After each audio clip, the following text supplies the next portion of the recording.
Welcome to my video. இந்த வீடியோவில் என்ன பார்க்க போகிறோன்னா, எப்படி வந்து யூடியூப்பில் உங்களோட டைமை சேவ் பண்ணுறது அப்படிங்கிறது தான். ஏதாவது ஒரு வீடியோஸ் வந்து ஸ்க்ரோல் பண்ணிக்கிறேன் மோட்டிவேஷன் ரிலேட்டடாக. அது வந்துட்டு இப்போ இந்த வீடியோ ஓப்பன் பண்ணிக்கிறேன்.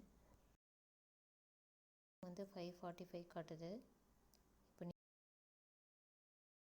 செட்டிங்ஸ் போயிட்டு ஸ்பீட் போயிட்டு நார்மல்லேருந்து 2x அப்படின்னு மாற்றிட்டிங்கன்னா, நீங்கள் இந்த 10 மினிட்ஸ் வீடியோவை 5 மினிட்ஸ் பார்க்கணுன்னா 5 மினிட்ஸ் பார்த்து முடிச்சிடலாம் அந்த வீடியோவை.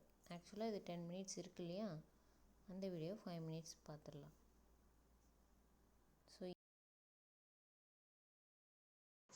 இப்போ வந்து அந்த வீடியோ கம்ப்ளீட் ஆக போகுது.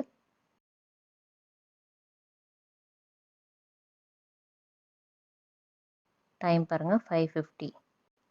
ஸோ இந்த மாதிரி வந்துட்டு வீடியோ செட்டிங்ஸ் வந்து சேஞ்ச் பண்ணுறதுனால என்ன யூஸ் அப்படின்னா, ஒரு லென்த்தி வீடியோவாக இருந்ததுன்னா 20 மினிட்ஸ் இருக்கிறத 10 மினிட்ஸில் பார்க்கலாம் அந்த மாதிரி. ஸோ இது உங்களுக்கு யூஸ்ஃபுல்லாக இருந்திருக்கும்னு நினைக்கிறேன். இந்த மாதிரி யூஸ்ஃபுல்லான விஷயம் தெரிஞ்சுக்கணுன்னா என்னோடய சேனலை சப்ஸ்கிரைப் பண்ணுங்கள்.